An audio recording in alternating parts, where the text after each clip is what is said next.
In my life, I was thinking about what has really, really changed the core of who I am. And it's really my dad and the uncles that I had who really challenged me when I was a lot younger. Because when you're in high school, you're not thinking about these things. You don't think they're important.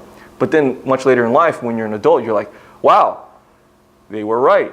And so one of the examples is, one of them said, Bob, when you start a business, make sure you find people that have money if you're going to start a business. Because if you go to people that don't have money, then you're not going to get paid for all the work you're going to do. Really obvious, but if you talk to any technology startup today, they always start off in consumer. And what that means is they're going out for retail. After that, they realize consumers don't actually like to pay a lot of money. So what you do is you go after small businesses. The problem with small businesses is that it's really difficult because each small business is a client that needs a lot of work and a lot of help and a lot of customer service. And they're not willing to pay a lot because their margins are really low. So what happens? You have to go to corporations. And so I sort of had to learn that on my own, but that advice, really triggered something because he said, hey, Bob, if you go after business, don't do consumer first, because if you do, you're going to realize that there's no money there. Now, is there businesses to be had where you can actually go after consumer? Absolutely. But some of the frameworks that he told me was, just start at the top so that your life is much easier. It's not very obvious when you're in high school, but it's obvious later on when you do your own business. But other things in life were, that stuck with me, advice that they had, it's just basically, how do I see the world? How do I think about it? And so another example was my dad used to actually have a restaurant. And so it's not the traditional Chinese restaurant. It was a luxury French restaurant. And they were talking about, how do you make the food appealing? How do you make the business really appealing? Because margins in the food industry and the restaurant business are very, very low. So he said, well, think about when you go to Chili's or when you go to Sizzlers, what is it that really matters? It's not only the taste, but it's also the smell and also the sound. And think about it, when that sizzling fajita plate is coming, you're getting hungry because you smell it. And then you're also getting really excited because you hear it. And then finally, when you eat it, it's sort of really easy to fall in love with fajitas. Now, when I tell you that, it seems so obvious.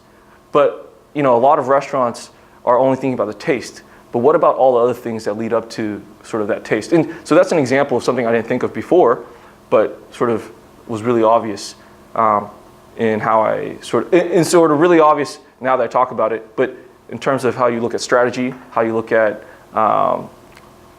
basically, business. How do you actually create a business that makes sense for people?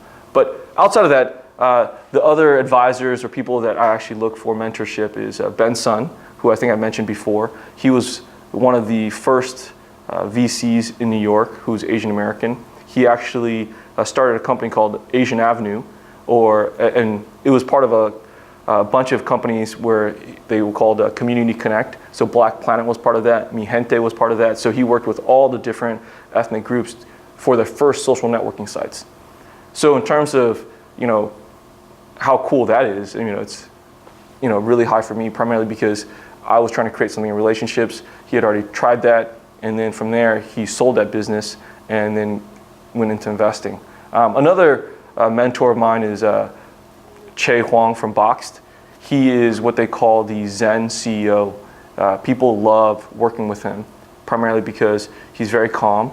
He makes decisions rationally, and he's just a really smart guy. But when you think about, if you do a Google search, the number one thing that pops up is that he's willing to pay for his employees' children's education.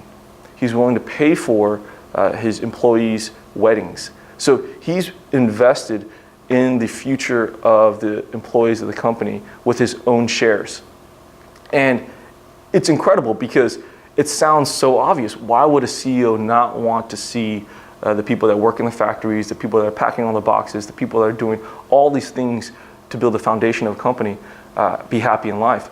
That just seems so obvious. But he was literally probably one of the only tech CEOs that are willing to do that. And so you see a lot of publicity about this. So he's a big mentor of mine, because how can you sort of think of things in a much broader way?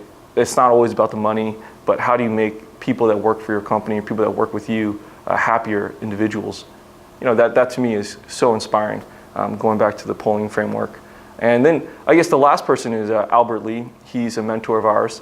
He is a design partner at NEA, but he's basically been an advisor to us in so many ways in terms of how we think about our strategy, what we want to do professionally, how to structure the company. So those three people have probably played a big impact in my life.